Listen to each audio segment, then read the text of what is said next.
Hindi na raw ikinagulan ni Davao City 1st District Representative Paulo Duterte ang pagdeklara ng House Justice Committee na sufficient in substance ang dalawang impeachment complaints laban sa kapatid niyang si Vice President Sara Duterte.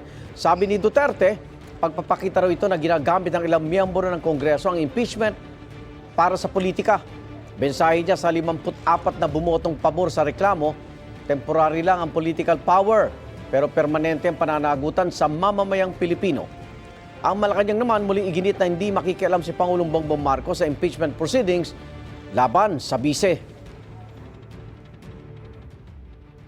Hindi po makikialam ang Pangulo kung ano po mangyayari at magaganap sa hearing sa impeachment complaint laban kay Vice Presidente. Ang tanging nais lamang po niya ay masunod ang proseso, masunod ang konstitusyon, at makita kung ano man ang ebidensya at kung may dapat na managot. Hanggang dun lamang po. Igan, mauna ka sa mga balita, mag-subscribe na sa GMA Integrated News sa YouTube para sa iba't ibang ulat sa ating bansa.